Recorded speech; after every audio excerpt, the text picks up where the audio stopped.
ఏమండి అయ్యప్ప స్వామి దీక్ష తీసుకున్నవారు అయ్యప్ప టాటో వేసుకోవచ్చా? టాటో అంటే పొడవడమేగా. సాక్షాత్ మాల వేసుకున్న స్వామి ఉన్నారు కదా, దీక్ష తీసుకోగానే తన పేరును తన భక్తుడికి ఇచ్చే ఏకైక దేవుడు ఈ ప్రపంచంలో. మాల వేసుకున్న వాళ్ళందరూ ఏమని పిలుస్తాం? స్వామిని పిలుస్తాం. ఆ స్వామిని సూదితో పొడవచ్చా? అదేదో మాల వేసుకోవడానికి ముందు పొడుచుకో కదా, మాల వేసుకున్న తర్వాత పొడవడం ఎందుకు? శరణమయ్యప్ప. అల్పాహారం తీసుకునేటప్పుడు ఈ రోడ్ల మీదంతా కూడా బండ్లు పెట్టి వాళ్ళు కూడా మాల వేసుకొని ఉన్న వాళ్ళే వండుతున్నారు కాబట్టి అక్కడ తినవచ్చా? ఏమండి ఈ మాల వేసుకోవడం నోరు అదుపులో పెట్టుకోవడానికి కోసం. ఎన్ని దేవాలయాలు లేవండి, ఎన్ని చోట పూజలు జరగట్లేదండి, ఎన్ని చోట భిక్షలు జరగట్లేదు, ఎన్ని చోట అల్పాహారాలు జరగట్లేదు. పోయి అక్కడ తినండి. కానీ ఈ రోడ్ల మీద తిని మీరు ఏదో తింటున్నారని అది ఫోకస్ ఇచ్చి అది ఏ నూనెతో తయారు చేస్తారో తెలీదు. ఎన్నో స్టార్ హోటళ్ళల్లో ఇంకో చోటంతా ఒక్కసారి వాడింది వాడరు కాబట్టి ఆ నూనెను అమ్ముతూ ఉంటారు.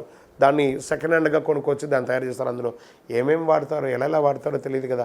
అందులోనూ నిలబడుకొని రోడ్లలో అదంతా తినచ్చా అండి?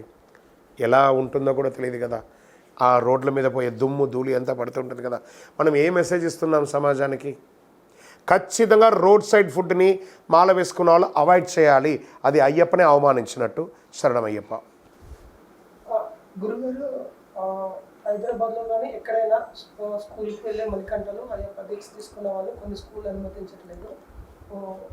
అంటే స్కూల్ మణికంఠలు దీక్ష తీసుకోవచ్చా? ఏమండి మా స్కూల్లో విద్యార్థుల్ని మా పిల్లలు చదువుతున్నారండి, ఆ విద్యార్థుల్ని అయ్యప్ప దీక్షలో అలౌ చేయట్లేదండి. ఇది కరెక్టా తప్ప? మేనేజ్మెంట్ కరెక్ట్, మీరు కరెక్ట్ కాదు. మీరు ఏమడిగారు? అయ్యప్ప దీక్షతో అక్కడ అలౌ చేయట్లేదు అంటే మీ అయ్యప్ప దీక్షకు మీరు ఎంత ఇంపార్టెన్స్ ఇచ్చారో ఆ మేనేజ్మెంట్కి ఒక యూనిఫామ్ ఉంటుంది కదా. మీరు ఆ పిల్లవాడిని చేర్చేటప్పుడే ఈ స్కూల్ మేనేజ్మెంట్కి అనుబంధంగా ఉండే మా విద్యార్థిని ఇక్కడ చదివించడానికి మేము ఒప్పుకుంటున్నామని చెప్పి సంతకం పెట్టే కదా చేర్చారు. తప్పు కదా. స్కూల్ యూనిఫామ్ అంటే స్కూల్ యూనిఫామే, పోలీస్ యూనిఫామ్ అంటే పోలీస్ యూనిఫామే. నేను నిన్న ప్రయాణం చేస్తూ ఉండగా ఒక పోలీస్ అయ్యప్పన్ తన యొక్క యూనిఫామ్ చేసుకుంటూ పైన ఒక టవల్ వేసుకొని నాకు దారిలో కనబడి సిగ్నల్ దగ్గర నేను ఆగగానే పరిగెత్తుకుంటూ వచ్చాను. గురుగారు మీరు చెప్పినటువంటి టీవీలో చూసి నేను పోలీస్ యూనిఫామ్ వేసుకొని నేను ట్రాఫిక్ ఇన్స్పెక్టర్గా ఉన్నాను, నాకు చాలా అనుకూలంగా ఉంది, మా డిపార్ట్మెంట్లో కూడా మంచి పేరు ఉంది, ఇలా వేసుకోవడంలో నేను ఏం మొహమాట పడట్లేదండి, నేను ఇంటికి వెళ్ళగానే దీక్ష వేసేసుకుంటాను అని చెప్తున్నారు. సో అతను తన వృత్తికి ఇంపార్టెన్స్ ఇస్తున్నారు. అలాంటప్పుడు విద్యార్థులు కూడా వాళ్ళ యొక్క చదువుకు ఉపయోగించాలి కదా.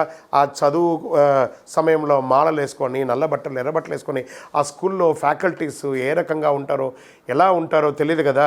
ఈ ఒక విద్యార్థిని వల్ల ఆ మాతస్వామి ఈ పాపను చూసి దూరంగా వెళ్ళడం వల్ల ఆ ఎంటైర్ క్లాస్ చదువుకునే ఒక పిల్లడు వల్ల ఆ 30 మంది విద్యార్థులు ఇబ్బంది పడతారు కదా, వాళ్ళ యొక్క ప్రోగ్రెస్ పోతుంది కదా. అప్పుడు మనం మాల వేసుకొని 10 మందికి సమాజానికి సేవ చేస్తున్నామా, 10 మందికి ఇబ్బంది పెడుతున్నామా? కామెంట్స్ అంతా చేయకండి, బుర్ర పెట్టి మనసు పెట్టి ఆలోచించండి. పిల్లల్ని స్కూల్కి పంపించే ప్రతి తల్లిదండ్రులు మీ పిల్లలకి మాల వేస్తే మీరు మాల వేసుకునేది మీ ఇంటి కోసమే కానీ ఆ స్కూల్ కోసం కాదు. స్కూల్కి వెళ్ళేవాళ్ళు యూనిఫామ్తోనే వెళ్ళాలి. అక్కడ పిలిచే టీచర్ స్వామి రా, కొచ్చు స్వామి రా అని పిలవరు. హే రాజు, హే విజయ, హే రాధా, హే ఇలాగే పిలుస్తారే కానీ స్వామి గారు రండి అని ఆ లాంగ్వేజ్ అంతా మార్చుకోరు. టీచర్ అలా చెప్పితేనే బుర్రకెక్కుతుంది. కాబట్టి స్కూల్ మేనేజ్మెంట్కి అగెనెస్ట్గా వెళ్ళకూడదు. అయ్యప్ప స్వామి కూడా ఒప్పుకోడు. శరణమయ్యప్ప. గురుగారు అయ్యప్ప స్వాములు దర్శనానికి వెళ్ళే సమయంలో వేరే వేరే ఆలయాలకు వెళ్తూ అక్కడ ప్రసాదం తినచ్చా? ఇరుముడి కట్టుకొని శబరి యాత్రకు బయలుదేరిన తర్వాత ఏదైనా దేవాలయంలో ప్రసాదాలు ఇస్తే తప్పకుండా తీసుకోవాలా తీసుకోకూడదా? తీసుకోవాలి కదండి. అక్కడ ఇచ్చింది సాదం కాదు, ప్రసాదం. వండిన సాదాన్ని స్వామివారికి పెట్టేశామంటే అది ఏమవుతుంది? ప్రసాదంగా మారుతుంది. అంటే సాక్షాత్ స్వామివారే తిన్న తర్వాత స్వామి లాంటి వాళ్ళు మనం తినకపోతే ఎలా? అది ప్రసాద ధిక్కరణ కదా. శరణమయ్యప్ప. ఫస్ట్ టైం మాలేసిన తర్వాత గ్యాప్ ఇస్తారు, అది ఇవ్వచ్చా? స్వామి నేను కన్నేస్వామిగా మాల వేసుకున్నాను, మళ్ళీ మధ్యలో 5 ఏళ్ళు 10 ఏళ్ళు 20 ఏళ్ళు గ్యాప్ వచ్చింది, దానివల్ల ఏమైనా దోషం వస్తుందా?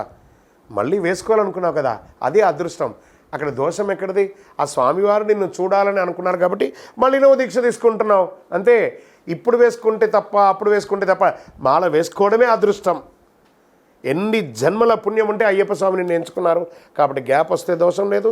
అది కౌంట్ వస్తుందా కౌంట్ లేదా కాదు, కౌంట్ రావడం కాదు, కనెక్ట్ అయ్యామా స్వామితో. శరణమయ్యప్ప.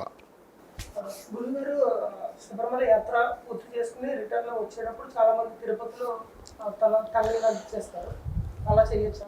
శబరిమలకి వెళ్ళి మేము తిరుపతిలో మాల వేసుకొని బోడిగుండుతో ఇంటికి రావచ్చా? నువ్వు మంచిగా దీక్షతో వెళ్ళి ఏ కరుపస్వామి నా ఇంటిని కాపాడని చెప్పి కొబ్బరికాయ కొట్టి వెళ్ళావు కదా, ఆ కరుపస్వామిని ఇంటి ముందర ఎదురు చూస్తూ ఉంటాడు నీ యొక్క ఆగమనం కోసం.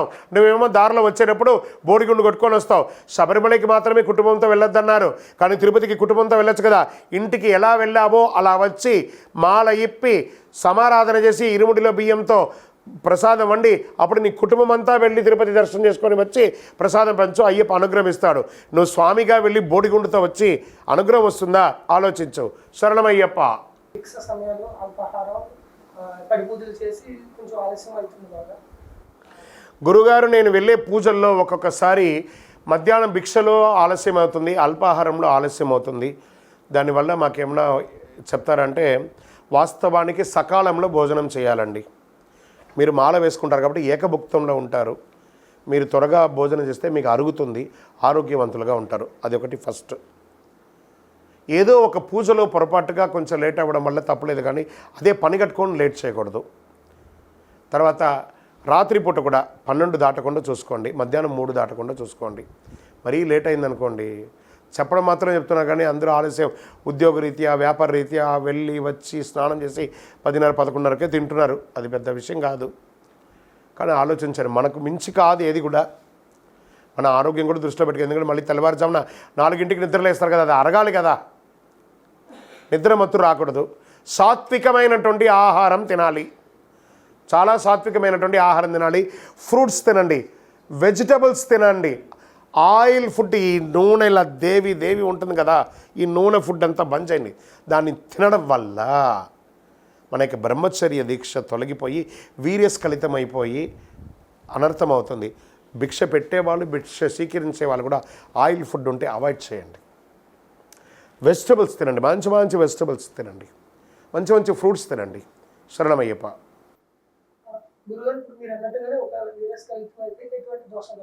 వీర్యస్ఖలితం అవుతుందంటే ఒంట్లో భయం లేకపోతే అవుతుందా? అయితే ఏంటి, అది ఎలా అవుతుంది? ఒంట్లో భయం లేకపోతే అవుతుందా? తీసుకున్న బ్రహ్మచర్య దీక్షకు న్యాయం జరిగే తీరాలి. ఒంట్లో భయం ఉంటే కాదు. అది అవ్వకుండా ఉండాలంటే నీ నోరు కంట్రోల్ చేయి. ఫుడ్ అది కంట్రోల్ అయిందంటే అన్ని శ్రద్ధగా ఉంటుంది. సాక్షాత్ అయ్యప్ప ఉన్నారు, ఒంట్లో భయం లేకపోతే అలాంటిది అవుతుందా? అలా జరిగిందంటే నువ్వు శ్రద్ధగా లేదని. ఒకవేళ పొరపాటు అయిందా, తడి బట్టలతో 108 సారి పక్కన ఉన్న అయ్యప్ప స్వామి దేవాలయంపై ప్రదక్షిణం చెయ్యి, తిండి తినకు. శరణమయ్యప్ప. గురుగారు ఇప్పుడు దీక్ష ఖచ్చితంగా 41 రోజులే తీసుకోవాలి. కొంతమంది అర్ధమాల 21 రోజులు. చాలామంది అర్ధమాల, ఈ కాల్మాల వేస్తాం స్వామి, మేము మాకు టైం లేదు స్వామి, మాకు ఇంట్లో చాలా ఇబ్బందులు స్వామి. ఎవడేసుకోమన్నాడు మాల? వేసుకుంటే మండల కాలం ఉండు, లేకపోతే వేసుకోకు. ఎందుకు ఆ డ్రామా? ఆ అయ్యప్ప మాల ఎక్కాలంటే పర్ఫెక్ట్గా మండల కాలం ఉండే తీరాలి. ఒకవేళ నేను 11 రోజులు వెళ్ళాలనుకుంటున్నాను, 21 రోజులు వెళ్ళాలనుకుంటున్నాను అన్నవాళ్ళు ఒక దీపం వెలిగించండి. ఆ దీపంలో మీ వేలు పెట్టండి. మీ వేలు కాలకపోతే మీరు గొప్పవాళ్ళు వెళ్ళండి. కాలిందంటే ఆలోచించుకోండి. కాలుతూ మండల కాలం ఉండాలంటే కాలుతుంది, మనుషులకైతే కాలుతుంది. మీరు అతీతులు అనుకున్నారనుకోండి, 11 రోజులు 21 రోజులు. నిన్న ఒకడు నాకు ఫోన్ చేశాడు, స్వామి నేను రేపు ఉదయం మాల వేసుకుంటున్నాను, సాయంత్రం 4 గంటలకు నాకు ట్రైను, మధ్యాహ్నం 11 గంటలకు ఇరుముడి అన్నాడు. ఇంకొకసారి జీవితంలో నాకు ఫోన్ చేయకని చెప్పాను. ఏంటండి దౌర్భాగ్యం. మండలకాల దీక్ష ఉంటే ఉండండి, లేకపోతే సివిల్లో వెళ్ళి దర్శనం చేసుకోండి, కానీ అయ్యప్పను అవమానించకండి, మీరు ఇబ్బంది పడకండి. శరణమయ్యప్ప.